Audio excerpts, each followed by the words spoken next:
Welcome back to the Daily Rundown with me, Dan Morfitt, and my guests, Checkland and Ashleigh Talbot. Today, Labour says it would restore grants to help young people in England stay in further and higher education. This would mean a return for education maintenance allowances, that's the EMA, that was scrapped by the coalition government in 2010. It would also mean reversing the decision to turn maintenance grants for poorer students into repayable loans. But a Conservative spokesman said that the current system had seen record numbers in post-16-year-old education and training. Labour says it would pay for the support for 1.25 million poorer students by increasing corporation tax by about 1.5%. So the question is, and I think I might know the answer actually, should maintenance grants return? You're asking me? Yes. Well, yes, basically. I mean, yeah, this is all. You see, I'm a consummate professional at this. This is obviously contingent in Labour triumphing in the next election, which, that would be splendid. It does make sense what they're talking about in terms of everybody being able to access that level of education. It should be, shouldn't just be considered a privilege for only those who can afford it. Exactly. It sounds like a great idea, but I'm not a politician or an economist. So. Well, what I was wondering is, because when they were saying that they've seen record levels of people in over 16 in further education, to me, I go, well, A, is that in kind of tally with the way that was rising anyway, which it was, and also who?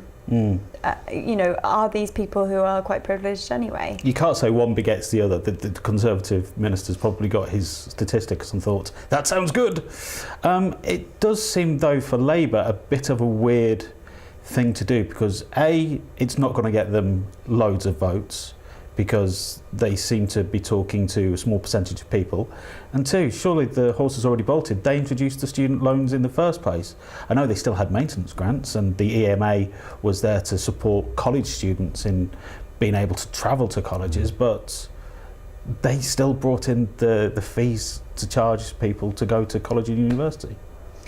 I think it's about making it more accessible, and I think that it feels to me as though we're on a bit of a slippery slope with this, in terms of the fact that there's been no guarantees about fees staying at a fixed level. So we've seen another hike, and it's just getting increasingly expensive in a way that I just can't see isn't prohibitive. It's getting to the point where if you have the kind of economic or financial confidence to just say, well, I come out with 50 grams worth of debt, nothing I can do about that, it doesn't touch me. It's almost debt that you kind of forget about. But it's always going to be a burden. But and I think that a lot of people don't have the background where that is as a kind of non-thing. And I don't know, I thought it was really interesting. I don't know whether you guys heard what Osborne said about it was unfair to ask taxpayers to fund grants for people who are likely to earn a lot more than them. Which I was kind of like, God, if you take that to its logical conclusion, then why are we asking taxpayers to pay for the NHS? But on that, Labour have bested that argument by saying that this will be paid for, and they've done the figures by adding 1.5% on corporation tax, which seems to be getting lower and lower and lower constantly, and helping out business and big business rather than small business and entrepreneurs. Yes, and I like that they've announced that it's going to be covered by an increase in corporation tax. I'm not sure what good that will do them as an entity, again, because this is all contingent on them winning an election, of course.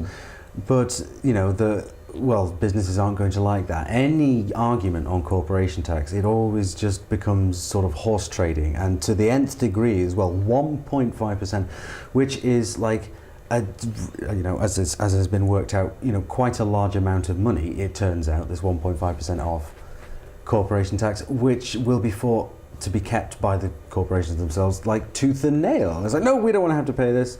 We don't want to have to pay this tax. I think the Labour are fundamentally in a difficult position in that they are trying to fight for values and ways of running the country that go against the people who are in power, and that gives you a massive problem, quite apart from whatever's happening in the leadership election, in terms of being elected. And I think what it means, and what you said earlier about, why are they bringing this in, because who are they asking to vote for them on this?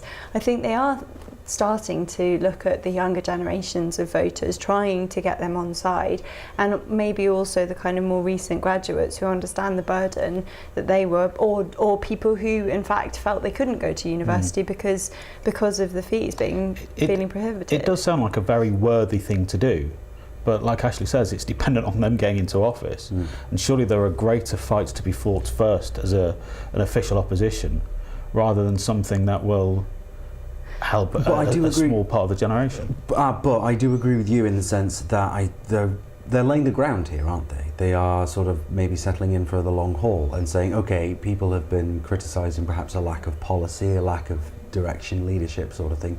People have been criticising lots of things about Labour recently, sometimes with and without justification. So what they're doing here is, as you say, they're trying to court a younger stream of voters. I think people who are on the age of going to university within the next couple of years do pay a little bit more attention to politics than we perhaps give them credit for, and they are going to be noticing if a party stands up and says, well, actually no, this debt is ridiculous, it is prohibitive, and maybe they'll pay attention and turn out on voting So day. Labour are starting that battle for hearts and minds right now. Potentially, but I also think that they are facing a massive problem in that some of the kind of core Labour ideologies and the soft left that Corbyn is leading them towards are I think some of the reasons why he's gaining such a following against a certain section of the population, and are felt to be truer to the Labour ideology than the party has been for some time, but are so difficult to square against the current economic situation, particularly when the Conservatives absolutely love taking down the Labour government in terms of its economic policy and shooting holes in it, and they're very convincing in doing so because they've been in power for a long time. Well, another argument that takes us against Labour, so to speak, and on a Conservative positive, total UK unemployment dropped between April and June in the run-up to the Brexit vote. That's official figures indicating that. The UK's jobless total fell by 52,000 to 1.64 million, and the unemployment rate remained at 4.9%. That's from the Office of National Statistics. The number of people on the claimants count in July, that's the first month since the UK's vote to leave the EU, was 763,600, which was down just over 8,000 from June. And wages in that time rose 2.3% in the months to June. That's including bonuses, and earnings growth was 2.4%. So like we were talking about Labour's economic figures, the Conservative figures are looking good, even post-Brexit. Well, this particular set of figures, and also it only really, the figures aren't really demonstrable past kind of the end of June, July. So this is a very, very early. It is very, very early, and obviously my sort of inner nerdy scientist is pointing out correlation does not imply causation. Yeah. Yes. And I seriously don't think the Brexit vote has had a strong bolstering effect on the employment market, because that seems completely counterintuitive. Well, it's also that it's had kind of such a negative effect across many other aspects of the economy, which are not unrelated to the job market. There's the leader of the British Chamber of Commerce has come out saying that the labour market indicators always lag behind the wider economy, so it might actually be some time before we can see the effect that it's having. But the pound is down against the euro and the dollar.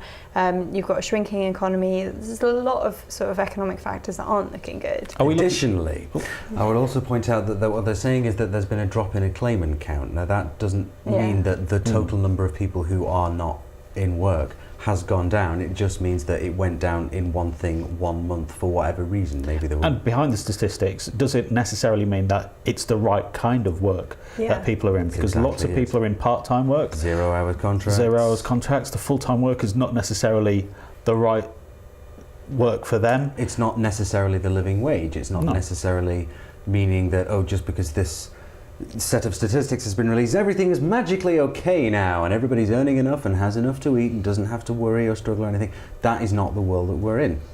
Do you think as well the Conservatives and the government have brought these figures out to show, hey, post-Brexit, everything's fine? Almost to try and give some confidence to the markets. If that's the best they've got, then I've got no confidence in them at all. But it's a good point about how there's this phrase about how like sentiment drives the market, and the idea of confidence, and how it's sort of self-perpetuating. I know that, you know, working in a relatively small business myself, and working with other relatively small businesses, there is this real sense of not knowing what's going to happen and being conservative in terms of who you employ and with a small c. Yeah, in response to that, and I think I find economics, I don't understand all that much about it, but I do find it fascinating because it does seem to have quite an organic or kind of emotive almost response to what people feel. It is very weird that, you know, I got a D at economics A level, so I'm not the best person to talk about economics, but half of it doesn't seem to be based on facts or figures. It just does seem to be raw gut instinct And hopes. and hopes. Hopes and dreams and speculation. And, you know, how much money can be made off people's hopes and fears is what churns the economic argument rather than any credible evidence normally. Well, that's basically capitalism, isn't it? It's like, let's make everybody nice and scared so they buy lots of things. It's as if we're Marx and Engels on the blue bond case. But it's also a way that fear can strangle purchasing, particularly I think the housing market is one Definitely. that gets very sort of affected, isn't it? Because that's tied into things like you know, the number of new buildings being created, and that ties obviously into the number of people working on those projects. And so it's, as you say, the housing market's it's usually an indicator, isn't it? And if people are a bit, well, what's going to happen? They're not going to be spending loads of money on property. Yeah. Perhaps. The Daily Rundown, the show that makes sense of the economic machine that is madness.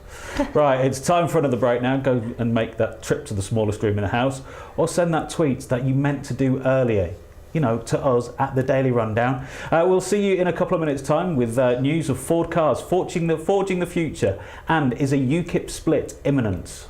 We'll find out more. Loads more to come.